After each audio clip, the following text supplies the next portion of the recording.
"Without me, you're nothing," my boss said when he pressed a Hermès Birkin into my hands. I smiled for the showroom cameras because everyone was watching. Later, his wife posted that moment on TikTok with a caption that called me the problem. And I'm 27, a personal stylist in Paris, working at a fashion agency near the Marais. My days are steamers, garment bags, last-minute hymns, and coffee that tastes like anxiety. I rent a small room near Canal Saint-Martin with a makeup artist roommate. My dream is simple: build a stable client list and stop living invoice to invoice. Stability is my weak spot. NNTHE showroom smelled like hot fabric and paper. Sewing machines rattled in the back. In the middle of it, Mark, my boss, held out the orange box and murmured, "This is for your own good." Microhook. I should have walked away. NNTHE box was Hermès. The leather was cool and heavy. A Birkin. My rent, my savings, my future, shaped like a bag. I wanted to believe it was a thank you for a red carpet rescue last week. But Mark leaned closer and repeated it. "Without me, you're nothing." Microhook. Gifts shouldn't sound like threats. I told myself to act normal. I let the bag sit on the counter so assistants could gasp. Someone filmed. I heard a tiny phone click. I kept smiling because this industry trains you to smile first and think later. Microhook. That phone would come back to burn me. Mark never shouts, he slices. Be smart. Don't be dramatic. This is how the industry works. Workplace favoritism hides well in a perfect suit. NNTHAT. Night I took the Birkin home on the metro, the box tied with a ribbon. A man stared. A kid pointed. I clutched my keys until my palm hurt. The keys mattered because they reminded me of real life. My lock, my rent, my choice. Microhook. A gift shouldn't feel like a leash. At home, my roommate whistled. We took one photo for insurance, and I shoved the bag into the closet. I lay in bed and stared at my phone. Mark's last message said, "Loyalty is rewarded." Microhook. Loyalty to whom and at what price? Here's the part. One hate. I wanted to keep it. Not for a flex. For the safety net. Paris rent is not gentle. One Birkin could cover a debt, a dental bill, a month of calm. I'm not proud of that thought, but it's honest. That conflict is why this is a diary, and not a fairy tale. Morning came fast. I walked back to the agency with the Birkin in its dust bag in my tote. I told myself I'd figure it out after fittings. Maybe I could log it as loan for shoot. Maybe it could become a prop. Microhook. Denial is not a plan. NNTHE lobby smelled like lilies. The receptionist wouldn't meet my eyes. In the open office, whispers moved faster than email. Mark waved me over and asked if I had settled in with the present. I said I'd think about it. He smiled. Don't overthink. I know what's best for you. Another line I hear too often. You're too sensitive.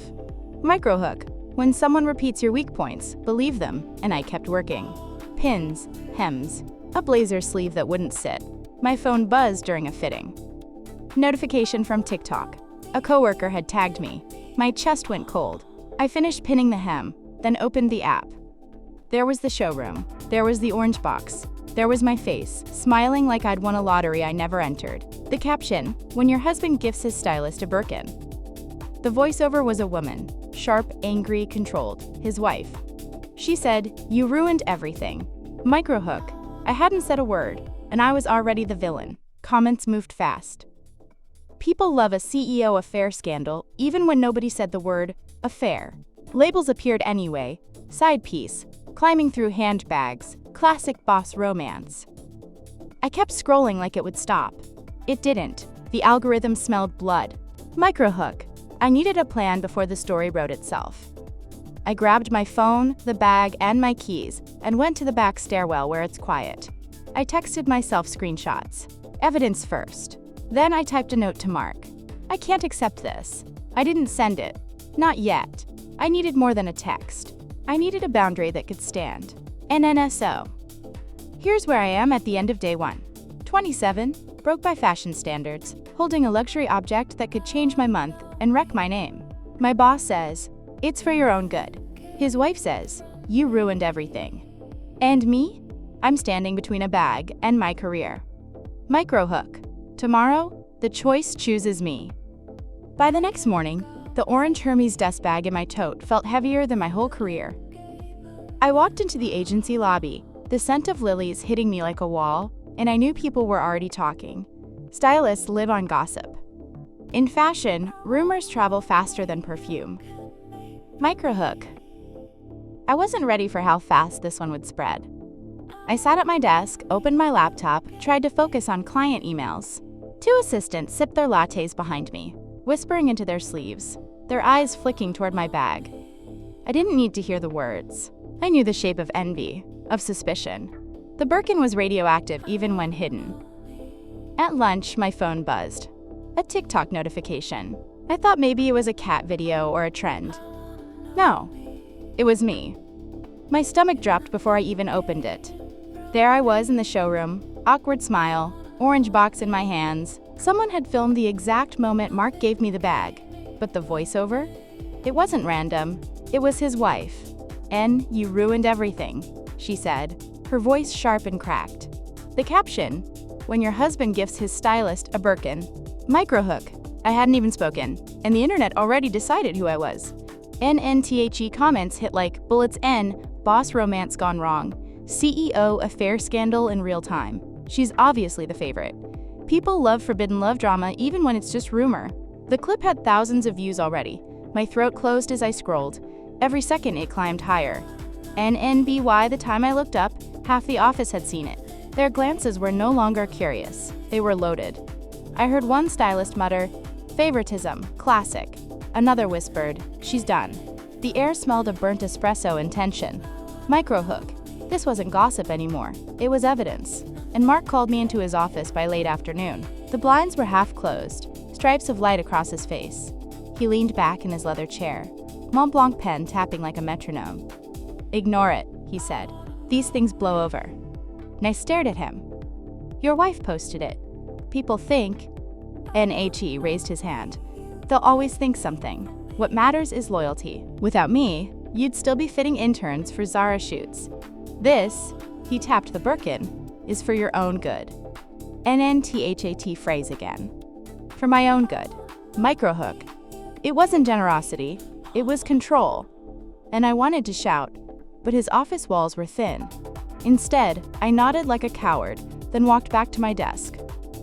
My colleagues stopped pretending not to watch.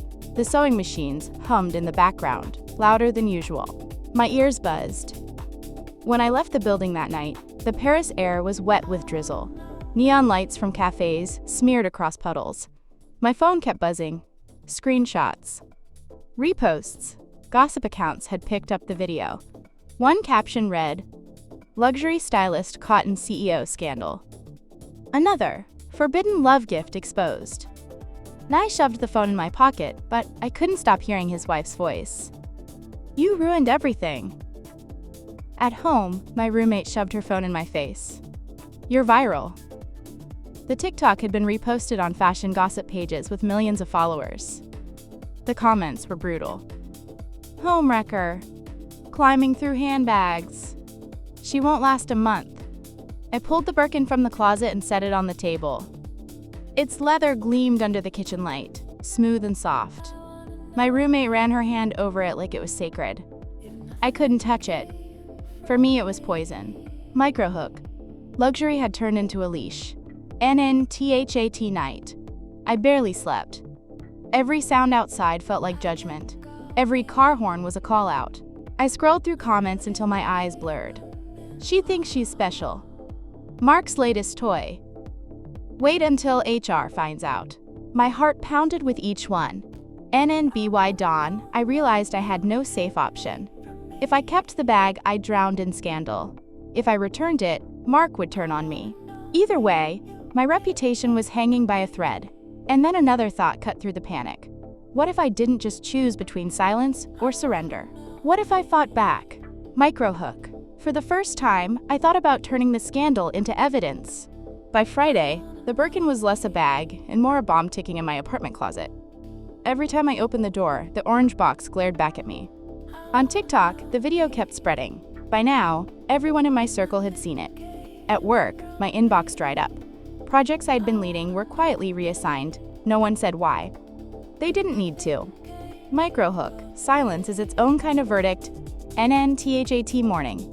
My phone buzzed with a message from Camille, an old college friend turned journalist. Saw the TikTok. Wanna talk? I hadn't spoken to her in months, but Camille was the kind of person who thrived on exposing the raw in glamorous places. I hesitated. Talking to her could save me or bury me. NNWE met that evening in a noisy cafe near Bastille. The air smelled of burnt espresso and rain-soaked coats. Camille slid into the booth, her scarf dripping. She didn't bother with small talk. "He's done this before, hasn't he?" she asked, eyes sharp. NMY stomach flipped. "What makes you say that?" NNSHE unlocked her phone, showing me a string of anonymous DMs. Former assistants, stylists, even interns. Same pattern. Expensive gifts, whispered promises, then rumors and isolation. One message read, "Mark gave me jewelry. When I refused him, I lost every project." HR did nothing. And I felt dizzy. It wasn't paranoia. I was just the next name on his list. Microhook. Knowing you're not alone changes everything. Camille leaned forward, lowering her voice. "If you return the bag quietly, he'll replace you with someone else tomorrow. But if you use this, if we go to HR, if we publish, it ends." I stared at the foam in my coffee, untouched and cold. Going public could ruin me. Nobody hires the girl who drags her boss. NSHE shook her head. Or maybe they hire the one who finally breaks his cycle. Either way, staying silent won't protect you. It never does. NNHER words hit harder than I wanted to admit. For days, I'd been frozen, stuck between keeping the bag and keeping my name. Now I saw a third option. Use the bag as proof of the trap. NNTHAT night. Back in my apartment, I spread Camille's folder across my table. Screenshots, testimonies, emails. The room smelled faintly of nail polish remover. My roommate was painting her nails, watching me with raised brows. "You're going to war?" she asked. "Maybe," I said, though my hands shook as I arranged the papers. The Birkin sat in the corner like a mocking witness, and I opened Mark's texts again. "This is for your own good. Loyalty is rewarded."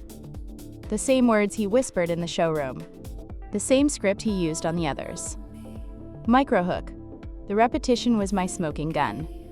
And then I drafted an email to HR, attaching the clearest screenshots. I typed, "This behavior is ongoing. I refuse to be next." My finger hovered over the send button. My roommate chewed her lip. "If you send that, you can't take it back." "I know," I said, but I didn't click yet. I needed backup. Camille promised, "If HR buries it, I'll publish. I have enough to run a piece even without your name. With you, it's undeniable." NNFOR the first time all week, I felt something stronger than fear. Leverage.NN before bed, I unlocked my notes app and typed one line. That was the moment I knew I could turn his game against him. I didn't sleep much. The rain outside tapped against the window like a metronome, each drop counting down to the decision I couldn't avoid. I had my plan. Return the bag, send the email, and let the evidence speak. The internet wanted scandal, but what if I gave them truth instead? And Microhook. The next move had to be mine, or I'd lose everything. Monday morning, I carried the Birkin box into the agency like it was a live grenade. My tote dug into my shoulder, my hands sweaty against the leather handles.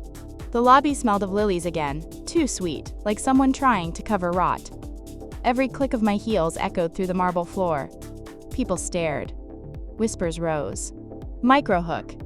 It felt like the walk of a defendant, not an employee. Mark's office door was open. He was mid-call, waving his hands, his tie already loose. When he saw the orange box, his smile cracked. I stepped inside and placed it on his desk. "I'm returning this," I said, forcing my voice to stay even. NNHE laughed softly, like I was a child refusing candy. "Don't be dramatic. Do you know how many would kill for this?" "I'm not many," I shot back. "And I'm not for sale." NNTHE silence stretched. He leaned forward, pen tapping against the wood. His voice dropped. Careful. Without me, you're nothing. The same poison line. Microhook. The leash only works if you wear it. And I met his eyes. We'll see. And then I walked out, legs shaking but spine finally straight.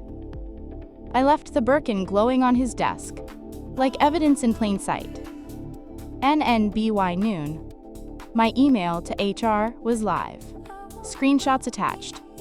Subject line, formal complaint, pattern of misconduct. I almost vomited after clicking send. But within an hour, I got the reply. We'd like to meet this afternoon. NNTHEHR office was beige and bland, smelling faintly of stale coffee. 2 reps sat across from me, laptops open. One asked, "Can you confirm these are Mark's messages?" I nodded. "Do you have originals?" I handed over my phone. They scrolled, frowning at his words. "This is for your own good. Loyalty is rewarded." Finally, one of them said, "We will be opening an internal review. Thank you." The words were flat, corporate, but they cracked something open inside me. Microhook. It wasn't victory, but it was the first dent in his armor. NNTHAT evening, Camille called. "He's panicking," she said. He tried to pressure HR to bury it. They didn't NFOR once. The power shift wasn't in his favor. I laughed, shaky but real. Good. NNTHE. Next day, the office buzzed like a hive. Mark stormed through the showroom, barking orders that no one obeyed. His wife's TikTok had vanished overnight, but screenshots lived forever. Gossip threads now had timelines, testimonies, receipts. Assistants avoided his gaze. The air was different. Less fear, more anticipation. At lunch, one stylist whispered, "Did you really give the bag back?" "Yes," I said, NNHER eyes widened. "You're braver than any of us." NHER words echoed. For once, I wasn't just the subject of gossip. I was a crack in his system. NNTHAT night. I told Camille, "If HR stalls, you publish." "Already drafting," she said. "It's not just you anymore. 4 more women are ready to speak. With you, it's undeniable." And I lay in bed that night and realized something. For days, I'd felt powerless, cornered between silence and scandal. But now, I wasn't reacting anymore. I was moving first. Microhook. The leash was broken, and I was finally pulling back. NNBY morning, Mark's office blinds were closed. He barely emerged. Rumors swirled. Legal called. HR called. The board called. He looked smaller every time I caught a glimpse. His voice lost its edge, his tie looser, his steps heavier. The man who once whispered threats now looked like the one afraid of whispers. And me? For the first time all week, I walked into the showroom without flinching at the stares. People still whispered, but the tone was different. Less venom, more curiosity. Maybe even respect. NNTHE Birkin was gone, but I didn't miss it. Because now I had something better. Proof, allies, and the faint sound of an empire cracking. Microhook. The final collapse was coming, and I was ready to watch it fall. By midweek, the agency felt different, not calmer. Charged, like a storm waiting to break. HR interviews stretched all day. Assistants shuffled in and out of conference rooms with tight faces. Nobody said Mark's name out loud, but everyone thought it. Microhook. Silence had flipped sides. It wasn't protecting him anymore. It was protecting us. And Thursday morning, his office blinds stayed closed. Behind them, voices rose and fell. HR, legal, Mark louder than both. An hour later, the door opened. He stormed out, red-faced, jacket half off, tie twisted. He didn't look at anyone. For the first time, Mark looked like the story was about him, not me. NNBY lunch. HR sent an email. Pending review, Mark has been placed on leave. Sterile words, but the effect was electric. The whole floor seemed to exhale. I caught eyes with one assistant across the room. She mouthed. Finally. Microhook, the power balance had shifted for good. When I returned to my desk, a note was tucked under my keyboard. No signature, just 5 words. Thank you for saying no. I held it until my hand shook. For days I'd been the villain in a TikTok clip. Now in the quiet corners I was something else. NNTHAT evening, Camille called, her voice buzzing with energy. It's happening. The article runs tomorrow. Not just your story. 5 women, same pattern. Plus screenshots, timelines, receipts. He can't spin this. NNMY's stomach clenched. Are you sure? Positive. With or without HR, this goes public. And you're not alone anymore. NNTHE next morning, my phone lit up. Headline: The price of loyalty when luxury becomes leverage in Paris fashion. Camille's article. Screenshots of Mark's texts, testimonies from others, even stills from the deleted TikTok. Within hours, mainstream outlets picked it up. Comment sections flooded.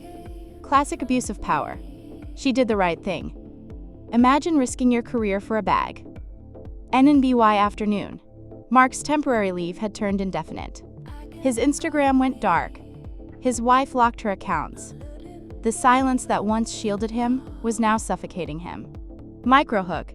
He was the scandal now, not me. NNTHAT night. I walked along the Seine. Street lamps shimmered on the water. A busker played accordion near the bridge. For the first time in weeks, the city didn't feel hostile. I breathed deep and let it in. When I got home, the Birkin box was still in the corner. My roommate glanced at it, then at me.